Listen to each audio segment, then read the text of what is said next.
From the McCourtney Institute for Democracy on the campus of Penn State University, I'm Michael Berkman. And I'm Chris Beam, and this is Democracy Works. Chris, today we have a very special guest, David Frum, the writer for Atlantic Magazine, former speechwriter for George Bush, prominent conservative intellectual, author of 10 books, most recently of the book Trumpocracy, The Corruption of the American Republic, is with us in the studio today.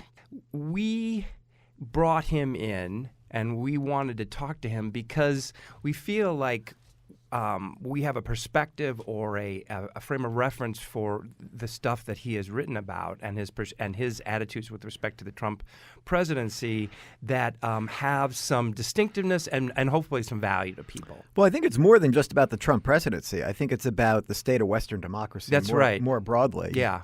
And I see him as part of a class of people who are really interesting and prominent and I think quite passionate these days of these conservative authors, commentators, political activists, of some political operatives in some cases, who have really turned against the Trump administration, turned against Donald Trump pretty early, actually, and much of the Republican Party who supports him. I'm thinking of Jennifer Rubin from the Washington Post, Steve Schmidt, Bill Kristol. So really prominent Republicans, Nicole Wallace, who's now on MSNBC, Evan McMullin, who ran for president, actually.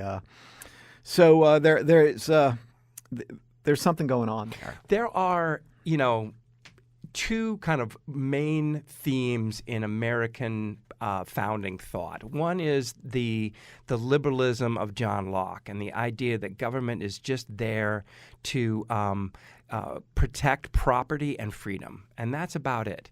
And then there's another strain that goes by the name of civic republicanism, which is very unwieldy and not very clear. But the argument is basically that without an attention and a concern for virtue and ethics and norms of behavior on the part of both leaders and citizens, democracy is very hard to sustain. And I think that is one of the themes that really unites these people who have come out against Trump. Well, one of Madison's most famous lines, I think, in Federalist 10 is the idea that men are not angels. Right. And so you have to build a government with the consideration that men are not angels. Also, what I see in Madison that I think speaks to what you're talking about is this idea that, yes, civic republicanism is this focus on the citizenry and an informed citizenry, an engaged citizenry, a virtuous citizenry. It's also on finding high-quality leaders. Right. Madison especially, but most of the founders had no illusions about human nature and no illusions about people who seek power. But they also were very nervous about democracy. They were very nervous about putting power in the hands of the people. Well, they saw Greek democracy as mob rule.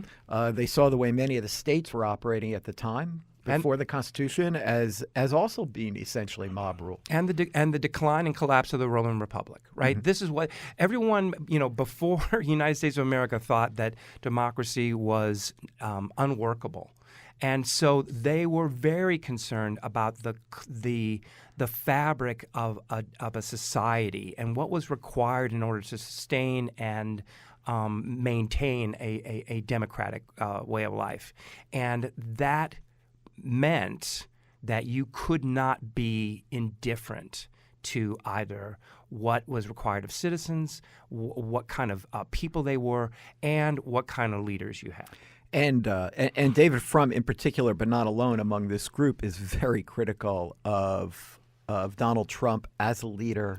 And he's also concerned about the state of the people, that they would choose somebody who I think he would argue is basically a demagogue. Right. And this is something I think that he and many others in this kind of group and people we've talked about previously on the podcast see throughout Western democracies more broadly. When we did our book review show, we saw this in several of the books that we reviewed. So again, our objective is not to talk about, where Donald Trump stands in terms of, his approval rating or anything like that, but just to raise some very important themes about democracy that come out of his analysis and out of his book. So I think we should bring them on, and let's hear from David and Jenna.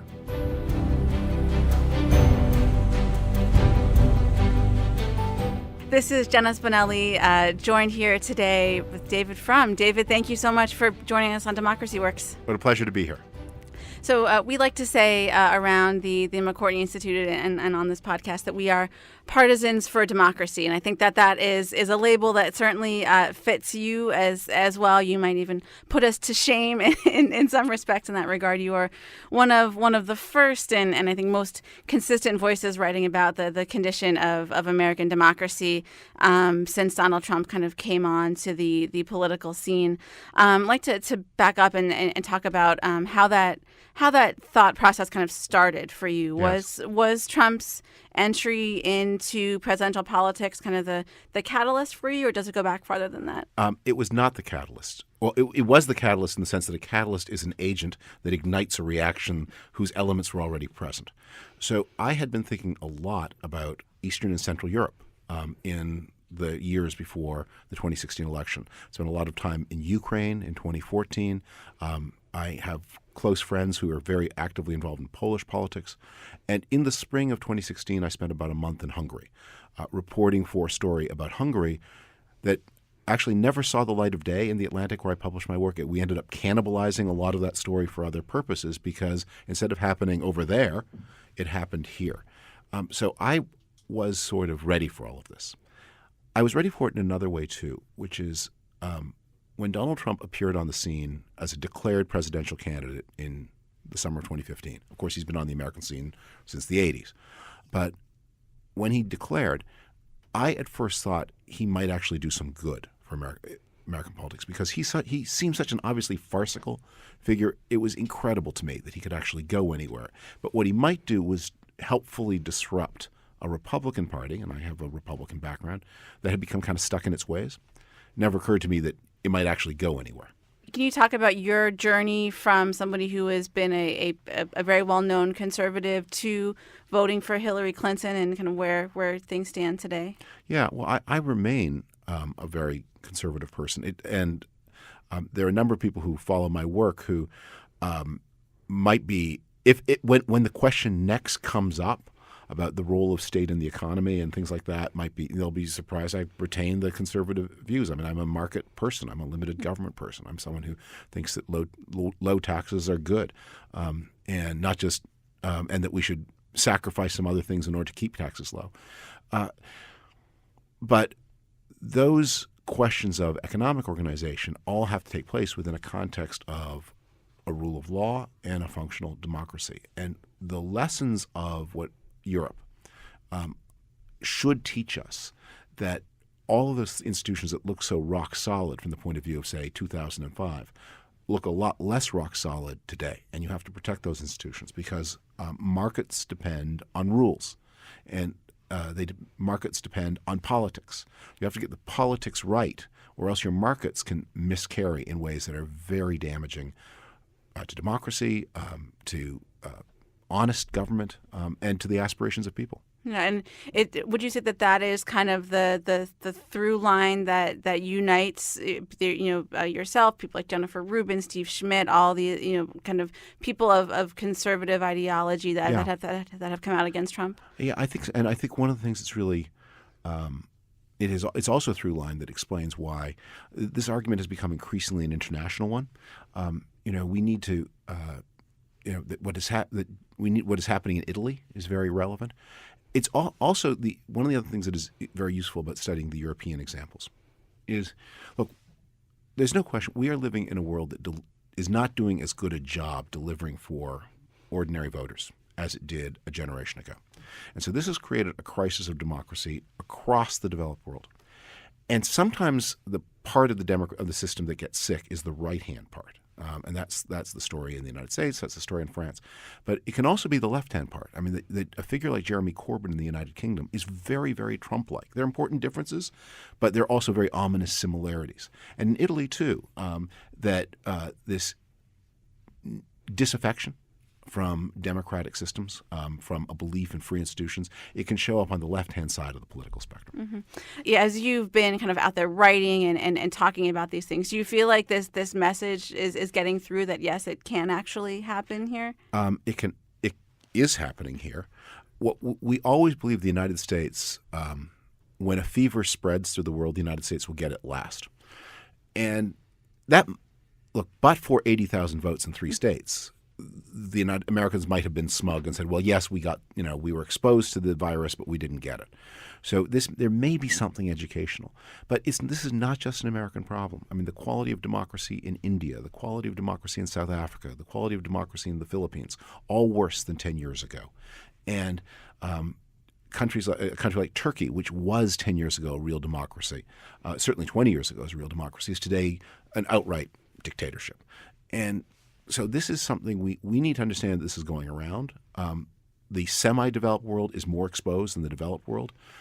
Within the developed world, and I think maybe many of us carry in mind the old history of the 1930s where the English-speaking countries were the most immune to the anti-democratic disease then, that actually England, and I say England, not Britain, because Scotland is better, England and the United States are among the most exposed this time around. Right. And so who do you think is the leader to kind of bring back this notion of democratic norms, or kind of restore the standing of democracy in the world? Who takes the lead on that? The search for leaders is the problem. Because what we're defending, the reason that this is such a struggle is, on the one side, you see charismatic leaders who say, I alone can fix it. On the other side, you see people say we need to defend institutions, we need to defend meetings. And one of the questions I get asked a lot by younger people is, what can I do? And my answer is always, join something. Join something that has meetings. Don't join a cause or a campaign, but develop the habits of democracy. And where it's boring, that's where it's important. At neighborhood advisory councils that oversee, zoning and alcohol licensing, PTAs, anything that involves regular working with people of somewhat different views, because that's what's lost. I mean, I think one of the reasons that social media is so important to this, there's a lot of ways in which the impact of social media is exaggerated. But here's one way in which it's really important. What social media promises, and sometimes even delivers, is a completely personalized experience. You will see the photographs only from the people you like, jokes only that you think are funny, political comments only that are agreeable to you. If you see anything you don't like, you can instantly eliminate it. And you can live in a world made up of that's designed, or seemingly so, just for you. Actual politics could not be more different. You have to work with people who are very different from you, whether you like it or not. You have to find ways to achieve common purposes. And so politics feels old-fashioned. I mean, you see a lot of sort of glitzy consultants will say, well, politics is so 19th century, we have to find ways of bringing it into the 21st century. What they mean is we have to find ways of making it more personalized. But the fact that other people are different from you is something that is not going to change. And if you're going to be an active participant instead of a passive consumer, you have to work with people who are different from you. And that's why when you say the invoking leadership, the moment you say, I'm going to, it's obviously it's a powerful human hunger. I mean, we want leaders. The human desire, think how powerful the human appetite for messiahs must be if you can believe something as facially ridiculous as that Bernie Sanders could be the messiah. But people believed in him, and for no reason. He's just a cantankerous, unpleasant, unfunny Larry David cousin. As was often said, that the person who should have been most grateful that Ted Cruz was elected to the U.S. Senate was Bernie Sanders, because before Ted Cruz got there, Bernie Sanders was the most disliked member of the U.S. Senate, and after he was only the second most disliked member of the U.S. Senate. But people want this, and what they don't understand is the answer is you. I'm sorry, this has turned into a long speech. No, that's okay. Let me say one more thing about this. One of the great truly charismatic figures in American history. And he was on the left, was a man named Eugene Victor Debs, founder. He was a union leader, became a candidate for president on the Socialist Party ticket. And he was a legendary orator and a man of tremendous courage and personal presence, a truly charismatic figure. And followers in the socialist world looked to him, and he would tell them, I would not lead you to the promised land if I could, because if I could lead you in, someone else could lead you out. And his message was, you have to do it yourself. Yeah, that's interesting to think about. I feel like in some ways, my generation and college students today, they're in some sense more individualized, and that they have more freedom and access to more information, and they can be who they want to be in so many ways. But there is this like sense that you really need someone else to tell you it's okay, or to put the rules in place for you. Well, when you talk about access to information, it's true. Information has never been more potentially abundant than now. But the flip side of that access is it has never been more up to you whether you use the access or not, because it is also possible today to be ignorant on a spectacular scale. And it's possible to be relatively ignorant just by saying, I'm not going to use this access. I'm going to use my time and these powerful social media for other things. Or I'm going to disconnect from politics and apply my curiosity to something that is completely apolitical, something completely individualistic. And that all of those things become possible. And when that happens, you make it possible for politics to become a hobby. And as politics becomes a hobby, it's taken up by hobbyists. And hobbyists are not like everybody else. So what do you make of some of the civic renewal efforts that we've seen? There's certainly been increased efforts to increase voter registration and get people more involved in local politics. I think super exciting, super important. And the more local, the better. And watch cable news if you want to, be on Twitter if you want to, but don't let it consume so much time. And don't be so consumed with the national question that you disconnect from your local political situation. Our parents and grandparents were more likely to serve on a jury than we are. Living in the District of Columbia, where there are only about 550,000 people, and you end up serving on juries a lot. And that experience is really instructive. That was the place where your grandparents learned how to participate in a democracy, even more than at the voting booth. Having a potentially very important decision about another human being in the hands of 6 or 12 people, and with chosen almost completely at random. Very different experiences, and having to work something out. Those experiences, if you haven't had enough of them, I encourage you to seek out more. And if you're tempted to shirk jury duty, and it's so inconvenient, I understand that. I've certainly done my part of trying to shirk it. But once you're stuck and you have to do it, at the end of it, you say, that was one of the most valuable things I ever did. The Atlantic, again, to use an example, I mean, I'm sure that the most read stories or anything Donald Trump is on, it seems like he kind of sucks the air out of everything so much that even when you try to look and pay attention to something else, he's still kind of right there. Well, let me put it this way: if the alternative is reading more about Game of Thrones, which we used to get a lot of clicks for those stories, then you're applying your brain better reading about Donald Trump than you are about Game of Thrones. But if it is distracting you from understanding your town budget or arguments about local development, then it is you should do less and more of what is under your own control. Mm-hmm. So the title of the talk you're giving today here at Penn State is all about the guardrails of democracy, which refers back to a 2016 piece that you wrote.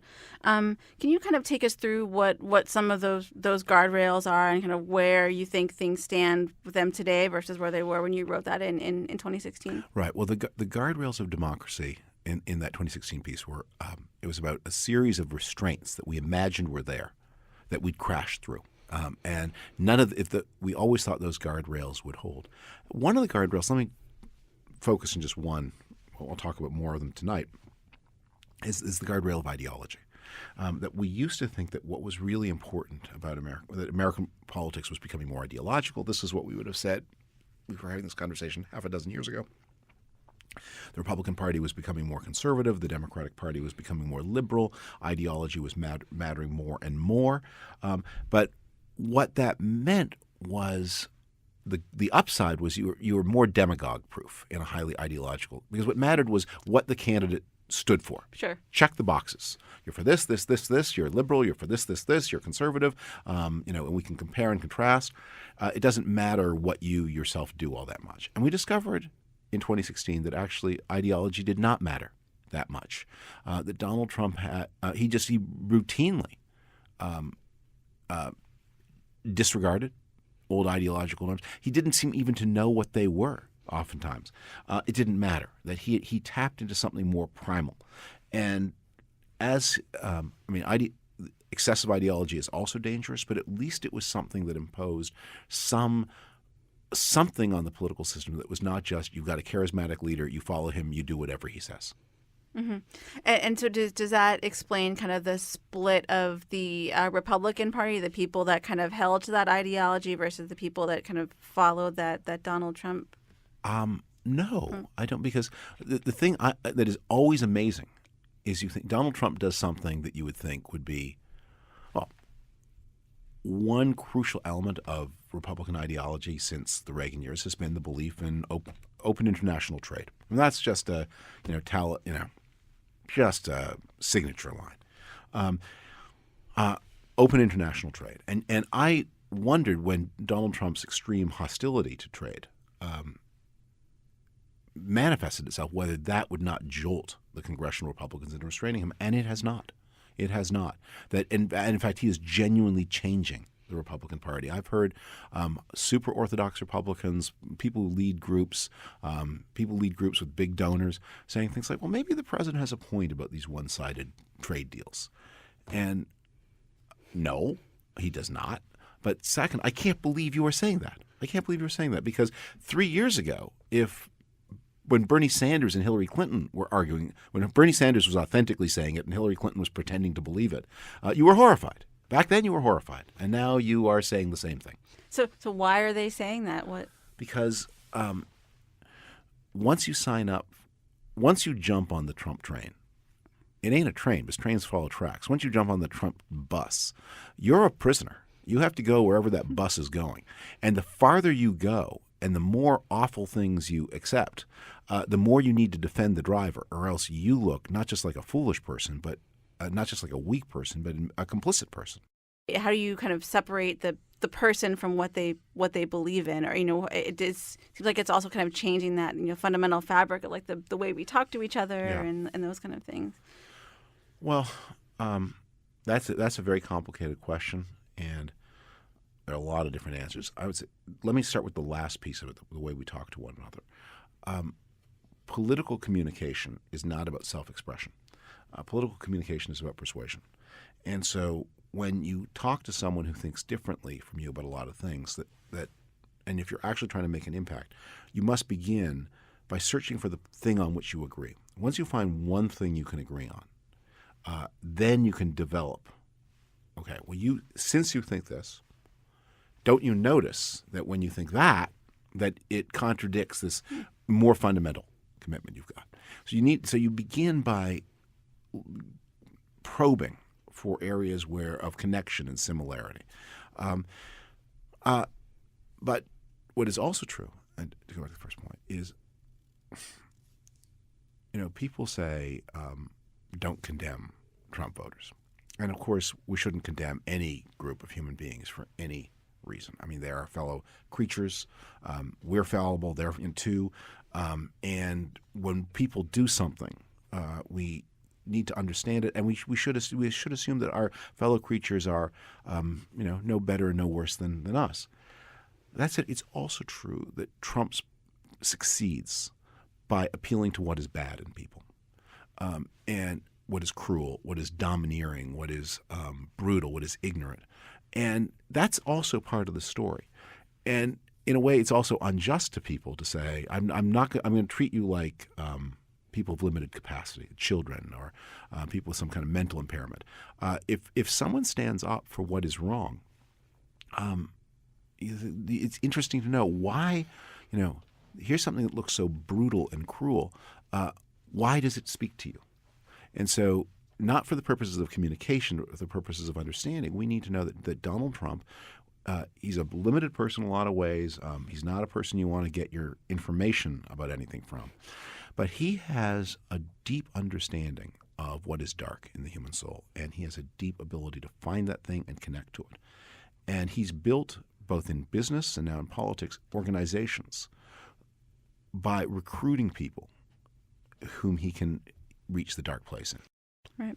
And so if we're kind of figuring out, how to revive, or how to kind of bring these conversations about democracy back to the forefront, is there a time in American history when you think that we had kind of peak democracy, so to speak? I don't think we should ever look back. When we can learn, I'm a historian by academic training, and I'm interested in it. We should always learn from the past.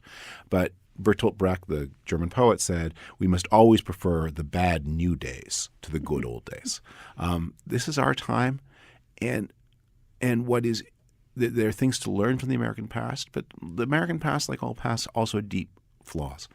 I think our the thing that should keep us in mind is not a backward glance over the shoulder for anything other than information, but we should also say, count ourselves blessed that we live at a time when our actions can make a difference for our country, and to step up to that responsibility. And that includes learning to be a responsible user of the social media that are implicated in our problem. It also means learning to be a better neighbor. So much. One of the ways to predict who voted for Donald Trump was social isolation. If you had lots of friends, if you had a stable family, you were much less likely to be a Trump voter than if you were more alone. And so bear that in mind, because other people's lonesomeness impinges on you. I have a friend who went door knocking in pro-Trump areas in Nevada in 2016. He's a very successful person from the Bay Area in the tech industry. I mean, part of the America that has done well. And what he was struck by was, as he was knocking on doors, as everybody in that area was home. They had nowhere to go. And the men were home too. They had nowhere to go. And they had nothing to do. They were home watching television. And he thought, in the area he knew, if you stopped at people's doors at 2 o'clock in the afternoon, not even the pet would be out with the dog walker, and no one would be home, because they were enmeshed in a complex world. And so one of the questions we're all left with is, we live in a society in which a lot of people are being left behind by technological change, and someone has to reach back and grasp them and pull them along. So we're going to close here. The McCourtney Institute, we do something called the Mood of the Nation poll. And it's interesting, you mentioned people kind of disengaging from politics as a result of being so upset or so angry. Our latest poll findings actually back that up. But anyway, there are 4 questions that we always ask as part of the poll. Thinking specifically about American politics, what makes you angry? What makes me angry? Well, look, every day there's something to make me angry, and so today is a different day. But I think the thing that makes me angriest in the Trump era is watching the leadership of American democracy undermine and even attack America's role in the world. The Trump administration, if Donald Trump has one big idea, it is that he sees the world as a place for egotism. And the United States is an egotistical nation like China. It's no different. It's a competitor. It has no friends. It has no allies because he has no friends. And that anything that purports to be a partnership is just a delusion.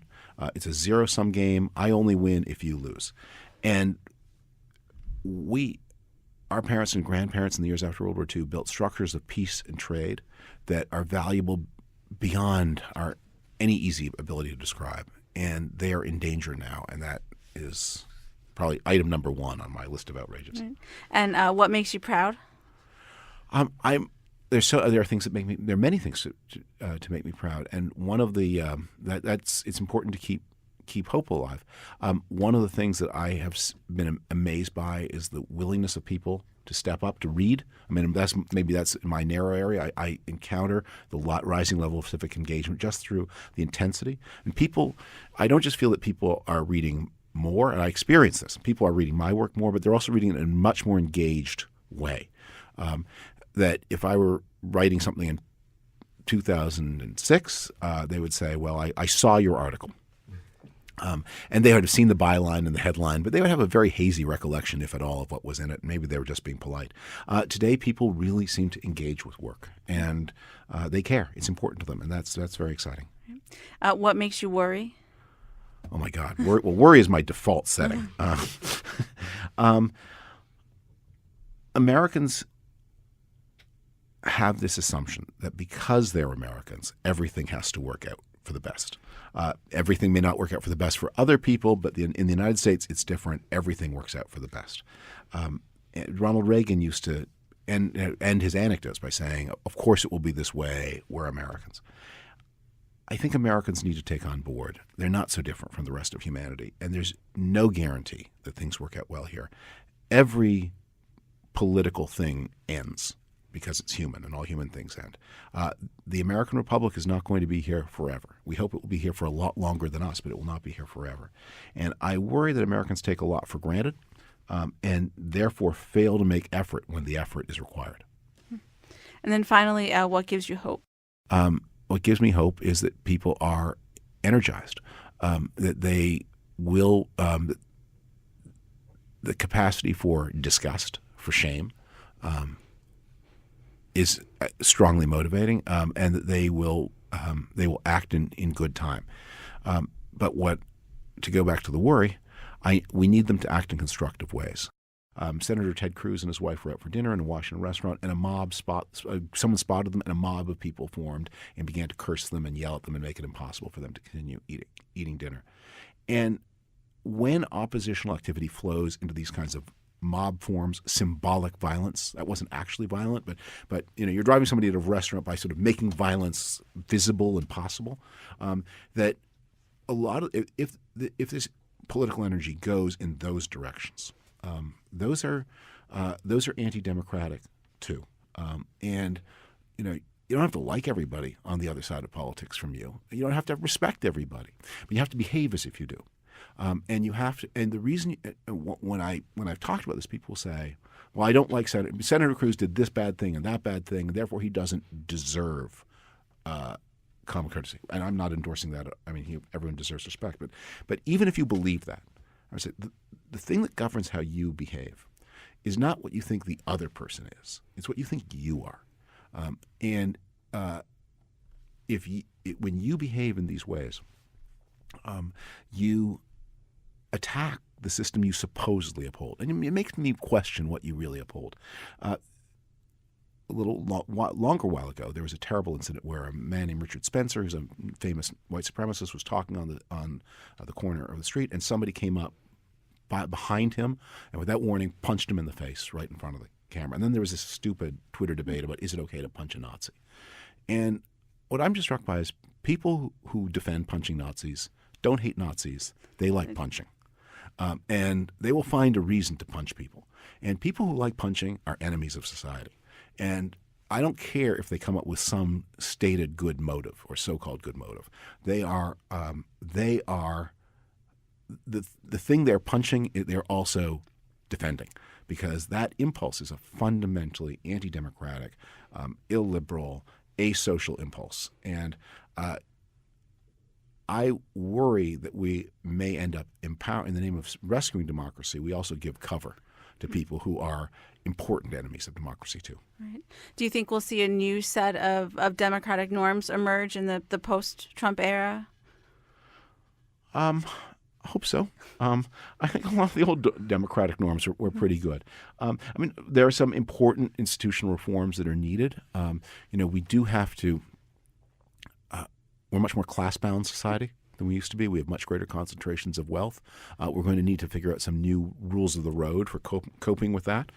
Political corruption is much more of a problem than it was one generation ago. 3 generations ago there was lots, but more than a generation ago, we're going to need some norms to deal with that. And we are going to have to deal not just with norms, but with the substance of politics. We have to make democracy deliver better. That's where all this, to go back to where we started. The reason why you see these anti-democratic tendencies from Poland to France, to the United States, to Great Britain, especially England, is because so many people don't feel that democracy worked for them in the way that the people who came of age after World War II and retired, 50 years later, believe that for them it had worked. Well, we can't unfortunately solve all the problems of democracy on this show, but your insights have been wonderful. Thank you so much, David, for your time today. What a pleasure to talk.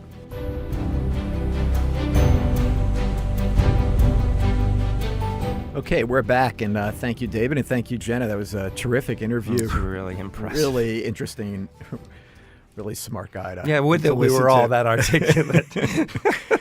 Not really sure I'm happy about having to follow him. Yeah, exactly, It was easier to come first. I thought that much of what he spoke about brings us right back to where you and I started. He had a line there where he said, the search for leaders is wrong. Mm-hmm. And then he goes on to what I essentially see as a pitch for democracy works. Right, I agree. I mean, it's not surprising that we saw this in terms of our own kind of frame of reference. But still, the idea that there's nothing simple, nothing easy, nothing self-actualizing about politics. It's hard work. It's uncomfortable. It's often unpleasant. But there is still something absolutely essential about it. Well, he explores the theme in a little bit different ways than some of our other guests Mm-hmm. on the show, because actually he doesn't make it seem so unpleasant. He says, go out and join something. Yeah.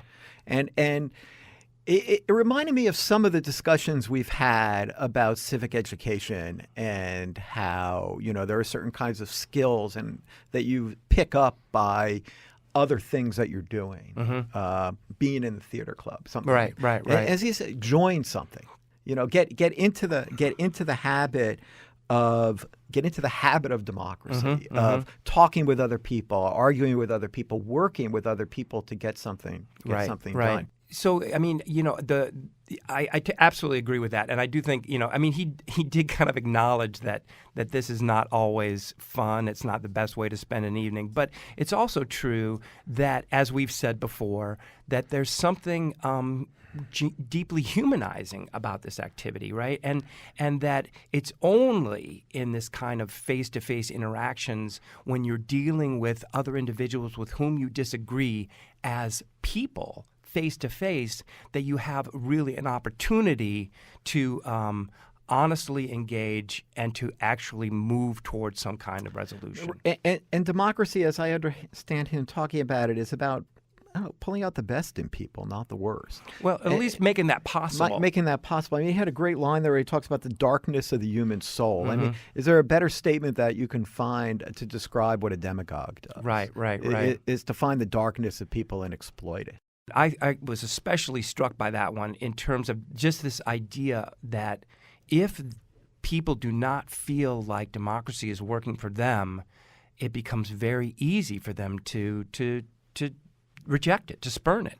And that judgment is, for many people, fundamentally economic. And when you think about what has happened after the Great Recession, you see that in a lot of countries, not just here but around the world, where, well, wait a minute, this isn't working out for me. There's got to be somebody who's responsible for this. But in any case, I don't like where we're getting, and tell me what else you got, right? I mean, you see that here, you see that in Hungary, Poland, Turkey, throughout the world. There is this kind of notion that in order to, if you really want to get things better, you need to make things better for people. And he makes the point, well, that others have as well, that this is happening on the left and the right in different places. As he points out, in the United States says it's the right hand, but in other places it's the left hand. Well, I mean, demagoguery is not, and populism, right? Yeah. Right. These are not limited or even track one way or the other. They just they are conditions that an opportunist can understand and exploit. And I really do feel like that's something that you can identify in country after country after country. Yeah, well, let's bring it in for a close. That was a terrific interview, covered a lot of subjects that have been important to us on Democracy Works. I really, and the one takeaway, I think, is just this idea that you do have there is something you can do about this. If you're unhappy with the condition of our politics, become political. And maybe an antidote to the constant focus on the presidency and Donald Trump, which, in many ways, I think this constant focus on the leader, and I kind of heard this a little bit from him too, although he didn't quite say it, is authoritarian in and of itself. Right. We shouldn't be so focused on the leader all the time. Right. And his solution to this is focus locally, get involved, get into groups, do the hard work of democracy, develop a habit of it. And that's how democracy works. And what better note could we ever have to land on? That was out of the park, Michael. Very good. From the McCourtney Institute for Democracy, I'm Michael Berkman. And I'm Chris Beam. Thank you very much for listening.